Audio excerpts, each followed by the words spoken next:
The first time I heard about the submarine shark was when we moved from Springbok, where my father, who was very involved with shark fishing, he was a big sharks sports fisherman, and we moved from Springbok down to the Strand near Cape Town, and I started hearing these stories from local fishermen, and specifically a friend that my father met or made called Arthur Ridgway, who owned a second-hand fishing tackle shop, Art Smart. He was a big bear of a man, big beard.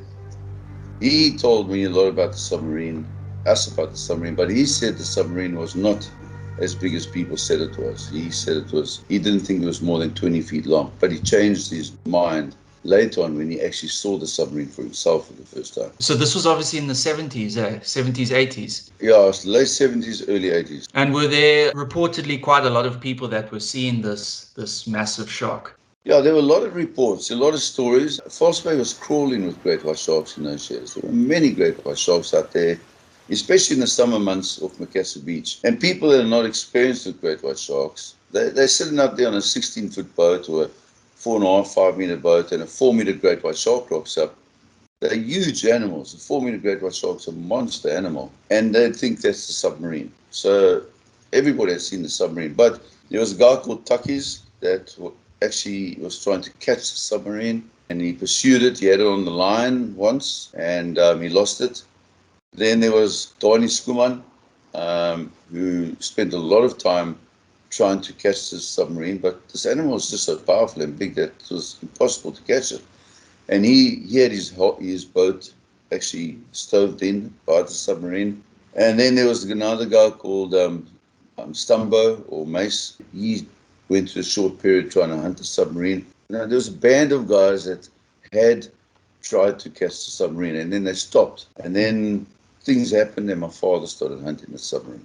They said there were two giant great white sharks in the bay, the one called Spotty and the one called Submarine. The legend was that they were both similar size. They would both come up and pump boats. There was a story that one of them had attacked a Hobie cat and bit into it, and half the Hobie cat sank.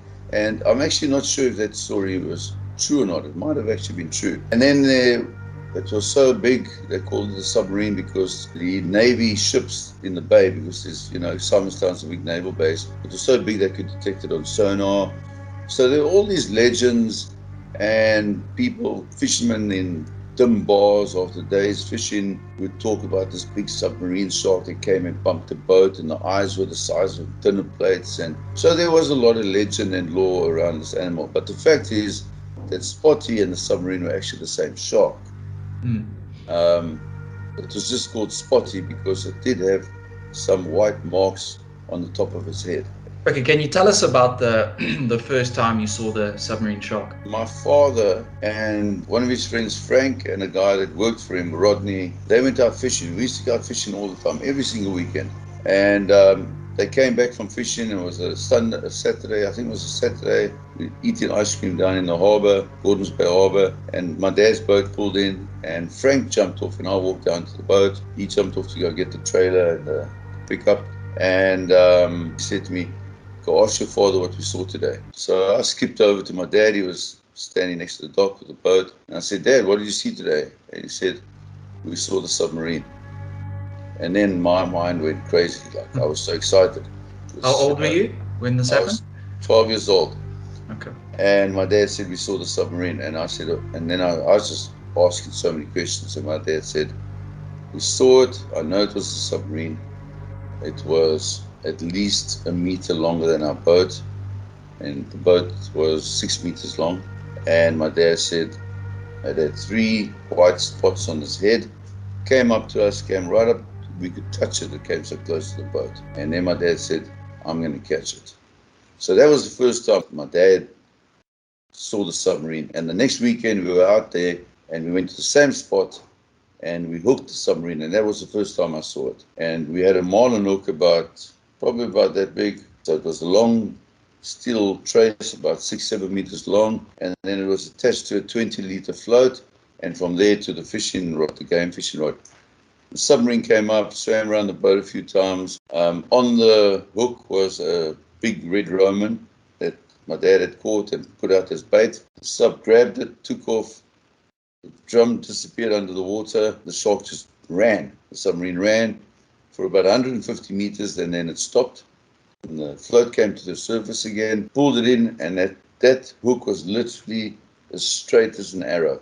It just bent it open. The pressure of the drum and the fishing rod burst into the water like that, just opened the hook up. So we obviously just hooked it in the jaw, and that's the first time I saw the submarine. And we went out to hunt the submarine again, and that's quite a long story. We almost lost our lives that day, and that was the second time I saw the submarine. And we hooked her, and we used the float and everything, and we had it on the line for about an hour and a half, and then the front roller eye on the fishing rod, for some reason, it seized. And the Dacron we were using was 130-pound Dacron, and the line snapped. And we thought, oh, my dad actually saw and said, oh, shit, just lost it. But then we realized we still had the float on. So the hook was in the shark, and we still had the float. And fortunately, it was a very flat day. The water looked like a table. I'd say about an hour later, we saw this little black spot on about 600-700 meters from us. And we rushed over, and it was quite airy. This black float was moving along the surface of the water like that. So our plan then was, we had made up a lasso with some anchor rope, and we wanted to get close to the float and then put the lasso over the float and then get the shark with the rope. And we tried several times, and every time we got close to the shark disappeared again, ran off, and then for half an hour later, 40 minutes later, it'd pop up somewhere else, and then we get over to it. But eventually it came to the surface, and we managed to come right up to the shark, and my father put the loop over the drum, and then we gave about 30 meters of rope out, and my dad cleated the rope to the side of the boat, and the shark started putting us and the float into the water sideways like that. Wow. And the engines are idling, and we thought, okay, now we got the sub, because it's going to exhaust itself, and we got a boat attached to it now. But then it stopped dragging us, and the float started coming back towards us, and it started picking up speed. So at that moment, the submarine had obviously decided that and realized that we were the attacker, and we were the thing pursuing it, and it had to kill us in order to get away. And I remember the submarine coming up towards the boat. Its jaw was open and was rushing up towards the boat, but at the last second, for some reason, she went under the boat, she bumped the boat, and she came out the other side, and then the drum hit the boat, and it was like a bump, thumping noise, and it popped out the other side, and the sharks kept going. My father put the engines into gear, and he tried to spin the boat around, but the shark had turned at the same time. It was coming back at the boat, and as my dad turned around, the propellers picked up the cable, and both the engines were going like full speed, like wah, and then it was wah, wah, dead like that. They just picked up the cables, and propellers were wrapped up, and they stalled. And then there was about 2 meters of cable between the engines and the submarine. So now we were sitting there dead in the water, and that's when we were in trouble. And she started attacking the boat and grabbing on the motors, and you could hear her teeth actually shattering and digging into the engines, and then she attacked. She was biting the transom of the boat. She ripped off the echo sounder, the whatever was attached to the back of the boat was ripped off. She grabbed one of the engines, they were Mercuries, and she started twisting, and she actually twisted the engine off its mountings. We actually put out a mayday.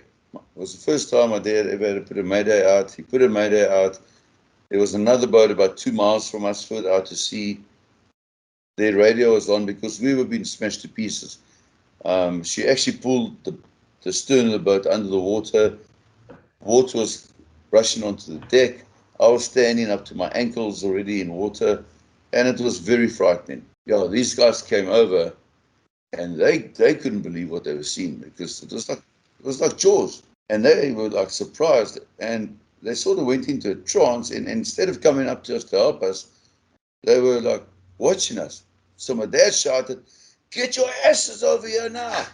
So they came up and they said, "What?" And my dad said, "Get to the front." And And, oh no, they threw us a rope. And I cleated the rope to our boat, and my dad said, just start dragging us towards Gordons Bay Harbor.